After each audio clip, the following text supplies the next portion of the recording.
Okay, hi everyone. Thanks for having me today, and yeah, a lot of the talks today have been great. Who knew there were that many people still using Thunderbird? That's amazing. So I'm here to talk about AI and machine learning, and to try to demystify those a little bit for you. I mean that in two different ways. Obviously, we're all here because of Blender. So one of those ways is a project that I ran over the summer, trying to use Blender to actually understand our own machine learning models a bit better. But then the other thing I want to demystify is maybe some of the concepts themselves, give you a bit of an understanding about how they work. My name's Andrew, and I'm from 345. We are a software company, and we're reimagining retail. So we make software for lots of different retail applications. So everything from store planning to where products go on the shelves to research projects where people find out what customers are actually going to do. And 3D underpins everything that we do. So we have 3D models across all of our applications and a team of 3D artists that work in Max and Maya and Blender. One of those applications is compliance. So a client might want to know what's actually going on in their store. And so we have a machine learning system that works either on a mobile device, as you see here, or on an image of a full bay. And that system can recognize products. Now, machine learning needs lots of data, and we use synthetic training for our machine learning system. And the training system is built in, it's a procedural generation system that generates hundreds of random shelf layouts in Blender and renders them using cycles. But we get nice renders like this that look pretty good, and we also get like perfect bounding box data, which is great. I could go on for a whole talk about the pros and cons of synthetic training, but I wanted to talk about a different idea, so I'll leave that to other people. I think there's actually a talk tomorrow by Yuan Miao Miao, so I'm looking forward to that. And so I want to talk about something else. And it all started with this innocent question from my colleague Matt. And he said that we were going to be going into a store that had these Perspex strips. And he was wondering whether those were likely to actually impact the quality of our machine learning detections. And questions like this can be really hard to answer when you've got a system like this.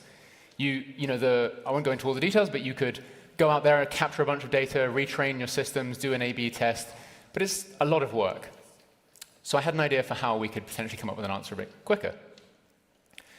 But before that, I want to zoom out and talk a little bit about how image recognition works, or at least our version of this, one particular system. And a lot of the underpinnings would be the same with other similar ML-based systems too. But before I go on, I am required to warn you that this section does contain audience participation. So pay attention, but that's coming up in a minute. Until then, we've got a bunch of products and we've got a table. And I want you to imagine that you're doing the job of the machine learning. So you've been given a bunch of products, you know what they are. And what we're going to do is we're going to lay these products out on the table.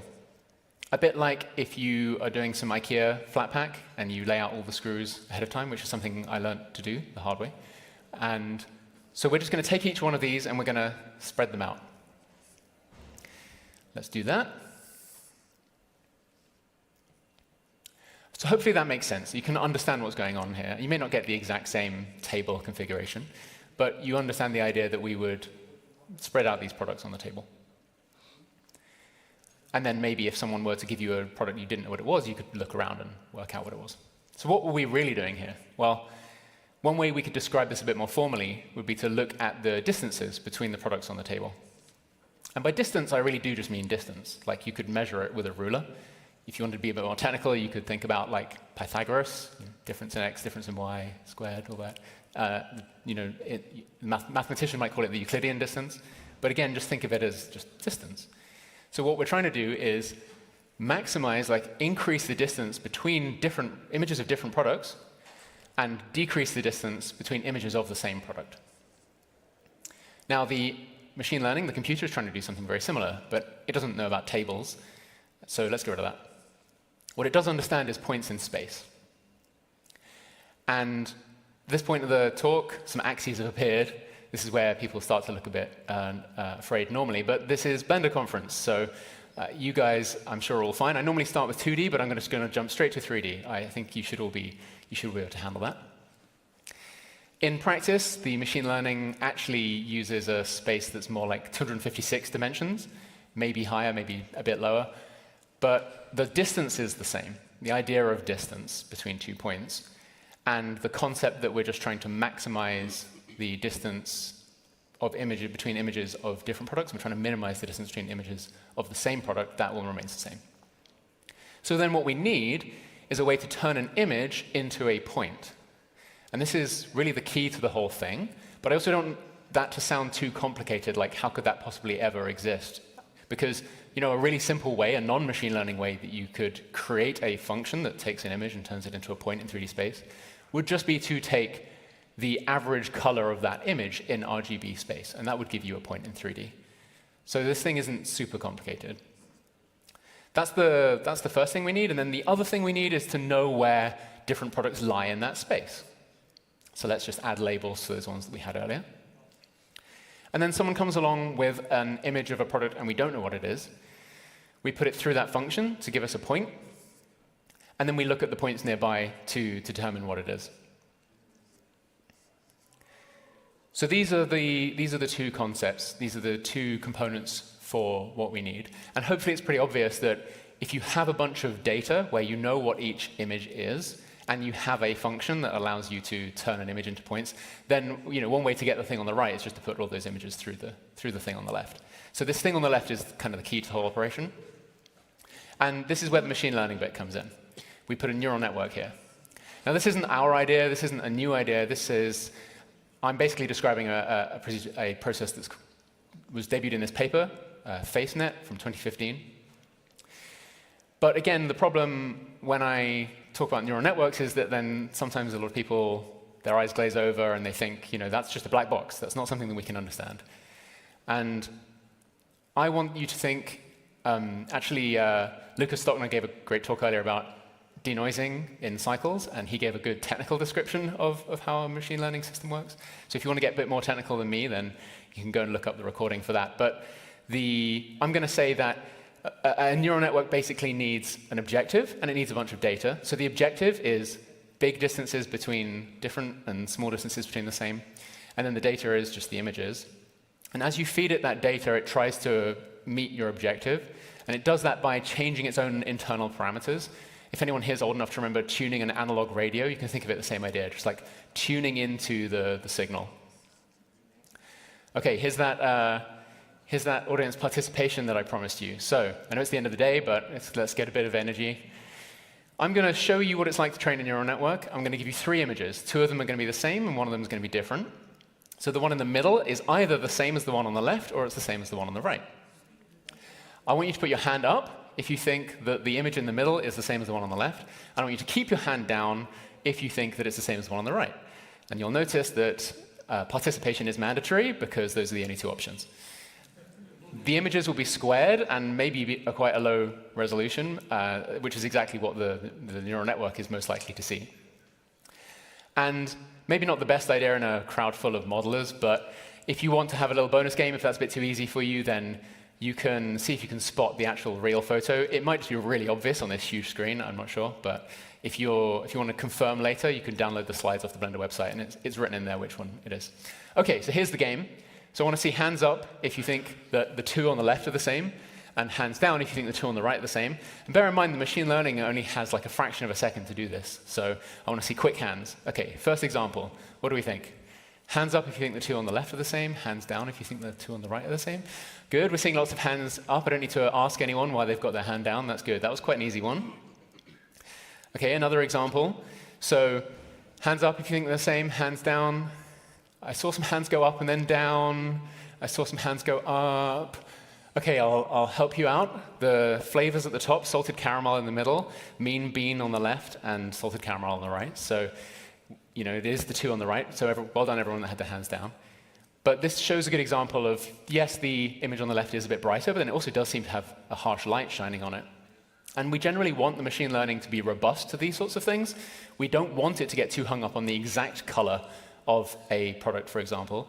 We want it to be able to ignore that if a bright light's shining on it. OK, one more example. Hands up if you think they're the same. Hands down if you think they're different. Lots of confused faces, some hands going up. OK, a few hands. Hands are slowly going up. You've had way longer than the ML at this point, but I'll give you a little hint. There we go. You can see that the one on the right is actually a bigger can than the one on the left. But once we've squared those images, it's really hard. And you can imagine that if the can had been rotated slightly such that that wasn't visible, then a human may find that impossible. OK, that's the end of the participation. You can all rest easy. But OK, what does all this have to do with those screens that I mentioned earlier? So here's my idea. As we know, looking inside the black box is complicated. That's why we call it that. And it is. You can look at gradients and you can visualize things like that. But with a system like this, I'm thinking, well, you've already got synthetic data on the left. So what if we controlled what we put into this black box and then reasoned about the stuff that came out? And so I did a few experiments like this. So here was me trying to work out what the impact of lighting variations or perspective variations were on products. I can tell you that, as it happened, that generally perspective made more of a difference than the lighting in the actual numbers. I'll get to how I did that later. So here's the plan for answering my colleague's question. First thing is I want to add a screen into my synthetic rig. And I am a developer, not a modeler, so go easy on me. This is probably the most complicated thing I've ever modeled. But let's add that in. It'll do the job. And then let's render a whole bunch of images of these products from the same camera angles and with otherwise the same environment settings, but just changing what's in front of the product. So we've got 3 different categories of obstruction: nothing, the plastic holders, and nothing and plastic holders were both included in the training the training data that we trained our machine learning system on. And then we've got these additional ones of the screens. And of course, setting a whole bunch of renders going still does take time. Like I said earlier, it takes a long time to do these tests. But it's more like something I could render in the evening or overnight and come back to the next day, as opposed to having to go out to a store and capture things, or maybe spin up a whole bunch of cloud machines to do a lot of rendering. OK, and this isn't a real hypothesis, but because I haven't told you exactly how we're going to measure things yet, but just broadly speaking, for some notion of whether we expect the machine learning to work better or worse, we're kind of expecting it to go in this order. So like I mentioned, the holders are included in the training of the model that we're testing. And so we expect those to perform better than the screens. But overall, if it's not obstructed at all, we would expect that to perform the best. And more importantly, and this is something I found, again, from experience, that I would really encourage you if you're ever going to try anything like this. And by the way, I think this sort of process, you could do this even if your machine learning models are trained on real data. It doesn't have to be synthetic, right, to try testing it in this way, as long as you think you can make good-looking images in Blender. And so what I'm saying is, I think going in with an objective for, like, what should I do given the outcomes that I see, we're trying to decide, should we add the screens into the training or not? Let's come up with some idea that, like, if the screens are much worse than the distance between the nothing and the holders, which we know are actually in the training, then maybe it's worth adding them to the training. So let's take those images, and let's put them through the black box. I know I said they're in 256-dimensional space, but I just wanted to generate this pretty video. So this is a embedding in 3D called T-distributed stochastic neighbor embedding. It's just a clever way of trying to keep points that are close to each other in 256-dimensional space close to each other in the 3-dimensional space too. But it doesn't know what class things are, which product things are when it does that. And so each of these little triangles is the 3 different camera angles of one product, in this case for the unobstructed data set. So we could look at this, and we might be able to get somewhere with it. But we can also look at some actual numbers. So just for example, these are not the literal best and worst examples, because there were some outliers. But these are some of the best, low distance is good, so best and worst examples in the unobstructed case, and also in the case with the screens. And hey, look, there's our mean bean again. Just a coincidence. OK, so let's take those distances. Now we've got this idea of distances, and I did mean to say that a distance of 0.07 is really good. We would never normally expect it to be that close, and they do look extremely similar. Like I'm telling you, they are 2 different camera angles, but you can hardly tell, and that's partly because of the sort of flat front. and a distance of 0.5 we'd still consider pretty good. These are likely to still be the same product. But as you get up to 0.75, certainly if you went over 1, then as just an intuition, then you would think that's pretty low confidence that they're the same. So we can take each of those 3 points, and we can look at the distance between each of those 3 points, and look at the average for each product, and then take an average over every product. And we can do this for all of the 3 different obstructions, and there's a whole bunch of other stats we can run. There's a whole bunch of data I didn't show here, but you can see that it pretty much lines up with what we were expecting. The unobstructed data works best, and the screen's slightly worse. But what does that really mean? The difference between 0.19 and 0.28 is hard to say for sure. So you can also just run some actual prediction tests. So you compare these to some reference vectors, we call them, the idea that like we know what this image should look like, and we can try and predict what they're going to be. So that reference set may have 1,300 images in it, different products, I mean, that it's trying to classify against. And again, we see this good pattern that we expected, which is that the unobstructed data set is the best, and that the screens perform significantly worse. So what do we do with all this information? Well, I guess we should add some screens to our training data then, which is what we did. I mean, I've already modeled it, albeit not great. So we created a whole bunch more images, and I felt for this talk it would be good to at least have something to compare back to see, well, did my prediction actually work, or was it just luck, right? Like, did a side-by-side, did adding the screens actually help? So I generated a bunch more renders with the exact same sort of settings in terms of the environment and everything like that. And the only difference between the two was whether the screens were in there or not. So both sets still could choose the holders, and both sets could still choose nothing, but only the new set had the screens. And here's some results of training some neural networks on those 2 sets of training data. Now, this is only 4 examples each. It's not the most conclusive data. And the accuracy on the side, there's lots of different ways to measure accuracy too, so the numbers aren't necessarily comparable. But you can just generally see a slightly better trend on the right-hand side than you can on the left.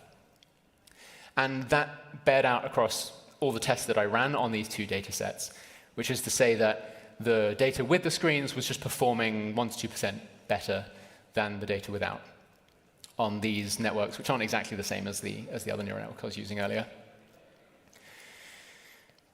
So that sounds great, right? Sounds like a definite win.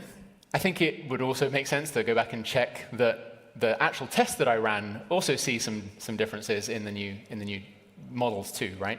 So using now a model that was trained using the exact same method as the one that we used to get this data, trained a new data on that new set of, a new model on that data that we just created with the screens.